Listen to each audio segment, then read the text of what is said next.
खन मिस मृग विहंग तरु। फिरई बहोरी बहोरी, निरखी निरखी रघुवीर छवि। बाढ़ प्रीति न थोरी, जान कठिन शिव चाप विसूरती। चली राखी उर श्यामल मूरति।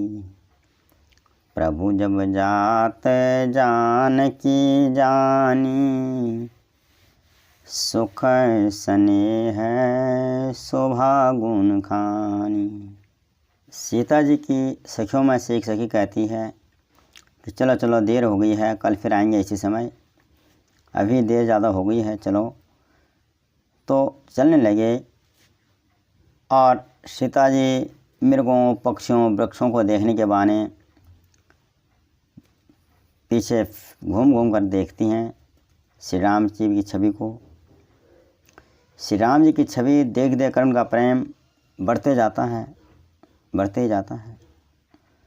और शिव जी के धनुष को कठोर जानकर वह मन में विलाप करती हुई हृदय में श्री रामचंद्र जी की सांवली मूर्ति को रख कर चली। शिव जी के धनुष की कठोरता का स्मरण आने से उन्हें चिंता होती थी कि ये सुकुमार रघुनाथ जी कैसे उसे तोड़ेंगे। पिता के प्रण की स्मृति से उनके हृदय में क्षोभ था, इसलिए मन में विलाप करने लगी। प्रेम बस ऐश्वर्य की विस्मृति हो जाने से ही ऐसा हुआ। फिर भगवान के बल का स्मरण आते ही वह हर्षित हो गईं और सांवली छवि को हृदय में धारण करके चलीं। प्रभु श्री राम जी ने जब सुख स्नेह शोभा और गुणों की खान श्री जानकी जी को जाती हुई जाना। परम प्रेम माया मृदु मस्किनी, चारु चित्त भीति लखिनी। गई भवानी भवन बहोरी, बंदी चरण बोली कर जोरी।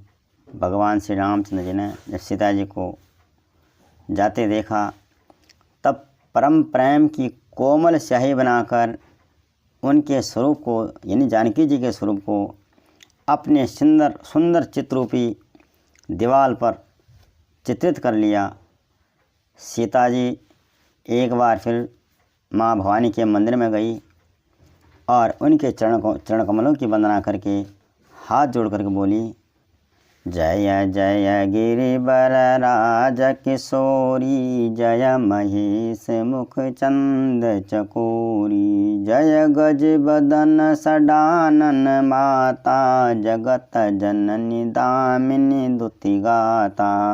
माँ पार्वती के चरणों की वंदना करके हाथ जोड़कर सीता जी कहती हैं, ये श्रेष्ठ पर्वतों के राजा हिमाचल की पुत्री पार्वती, आपकी जय हो जय हो। हे महादेव जी के मुख रूपी चंद्रमा की ओर टकटकी लगाकर देखने वाली चकोरी, आपकी जय हो। हे हाथी के मुख वाले गणेश जी और 6 मुखों वाले स्वामी कार्तिक जी की माता, हे जगत जननी, हे बिजली की सी कांति युक्त शरीर वाली, आपकी जय हो जय हो। नहीं तव आदि मध्य अवसाना, अमित प्रभाव वेद नहीं जाना। भव भव विभव परा भव कारिणी, विश्व विमोहनी स्वस विहारिणी। माँ आपका न आदि है, न मध्य है, न अंत है। आपके असीम प्रभाव को वेद भी नहीं जानते। आप संसार को उत्पन्न करती हैं, संसार का पालन करती हैं और नाश करने वाली भी आप ही हैं। संसार को मोहित करने वाली, स्वतंत्र रूप से विहार करने वाली आप ही हैं। पति देवता सुती यमहु, माँ तो प्रथम तवरेक। महिमा अमित न सकहि कही, सहस शारदा शेष। पति को इष्टदेव मानने वाली श्रेष्ठ नारियों में हे माता आपकी प्रथम गणना है। आपकी अपार महिमा को हजारों सरस्वती जी और शेष जी भी नहीं कर सकते। सेवत तो ये सुलभ फलचारी वरदायना पुरारी प्यारी। देवी पूज पद कमल तुम्हारी सुर नर मुनि सब होई सुखारे। भक्तों को मोह मांगा वर देने वाली माँ, हे त्रिपुर के शत्रु शिव जी की प्रिय पत्नी, आपकी सेवा करने से चारों फल सुलभ हो जाते हैं।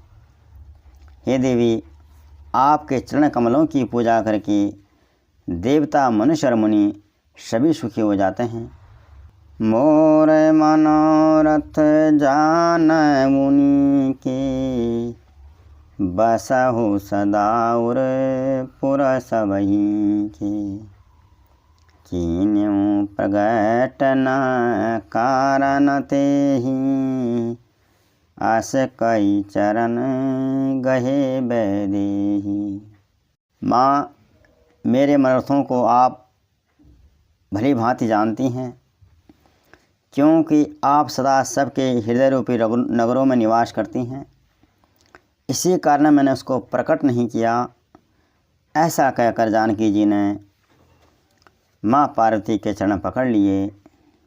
विनय प्रेम बस भई भवानी खसी माल मोरती मुसुकानी। सादर सिया पसादो सिर धरेओ बोली गौरी हरसो ही भरेओ। गिरिजा जी सीता जी के विनय और प्रेम के वश में हो गईं। उनके गले की माला खिसक पड़ी और माँ पार्वती की मूर्ति मुस्कुराने लगी। सीता जी ने आदरपूर्वक उस माला को अपने सिर पर धारण किया। गौरी जी का हृदय हर्ष भर गया और वे बोली, सुनो सिया सत्य आशीष हमारी पूजी मन कामना तुम्हारी। नारद भजन सदा सोच साचा सो बरु मिली जाहि मनुराचा। माँ पार्वती की मूर्ति सीता जी से बोली, सीता हमारी सच्ची आशीष सुनो, तुम्हारी मनोकामना पूरी होगी। नारद जी का वचन सदा पवित्र और संशय भ्रम आदि दोषों से रहित है और सत्य है। जिसमें तुम्हारा मन अनुरक्त हो गया है वही वर तुमको मिलेगा। मनु जाहि राचेउ मिलिहि सो बरु सहज सुंदर सांवरो। करुणा निधान सुजानु सीलु सनेहु जानत रावरो। यही भांति गौरी आशीष सुनि सिया सहित हरसि अली। तुलसी भवानी पूजी पुनि पुनि मुदित मन मंदिर चली। माँ पार्वती कहती हैं, सीता, जिसमें तुम्हारा मन अनुरक्त हो गया है वही स्वभाव से ही सुंदर सांवला वर श्री रामचंद्र जी तुमको मिलेगा। वह दया का खजाना और सर्वज्ञ है, तुम्हारे शील और स्नेह को जानते हैं। इस प्रकार गौरी जी का आशीर्वाद सुन करके जानकी जी समेत सब सखियाँ हृदय में हर्षित हुईं। तुलसीदास जी कहते हैं, भवानी जी को बार बार पूज करके सीता जी प्रसन्न मन से राजमहल को लौट चलीं। जानी गौरी अनुकूल सिया हिय हरसु न जाई कही। मंजुल मंगल मूल बाम अंग फरकन लगे। माँ गौरा जी को अपने अनुकूल जान करके सीता जी के हृदय को जो हर्ष हुआ वह बखान नहीं किया जा सकता। सुंदर मंगलों के मूल उनके यानी सीता जी के बाएं अंग फड़कने लगे। हृदय सराहता सियलो नाई, गुरु समीप गवने दो भाई। राम कहा सब को सुख पाही,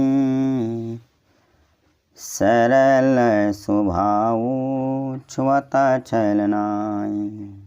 हृदय में सीता जी के सौंदर्य की सराहना करते हुए दोनों भाई गुरु विश्वामित्र जी के पास गए।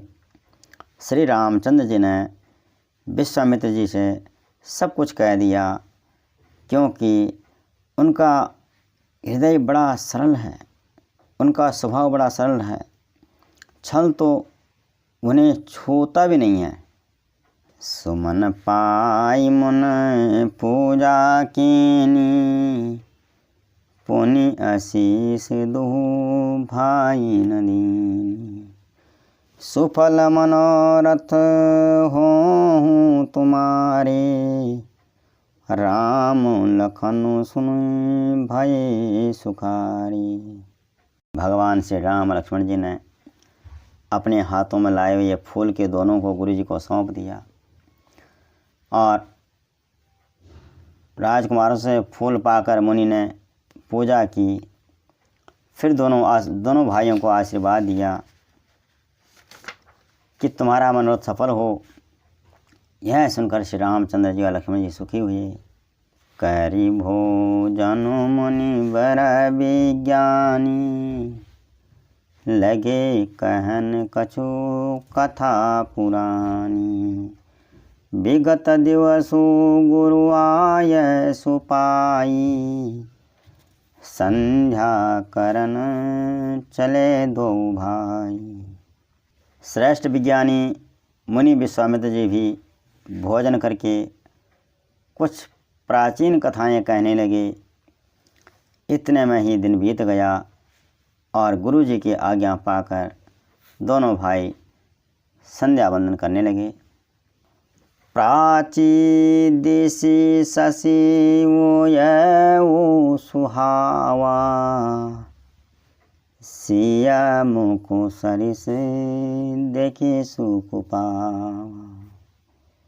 बहुरी विचारो के न मन माही, सिया बदन समाहिम करनाही।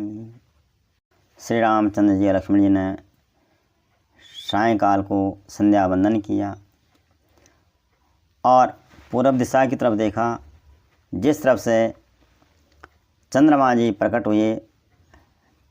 चंद्रमा को उदय हुआ देख करके श्री रामचंद्र ने सीता जी के मुख के समान चंद्रमा को देखा और बहुत सुख पाया और मन में विचार करने लगे कि यह चंद्रमा सीता जी के मुख के समान तो नहीं है।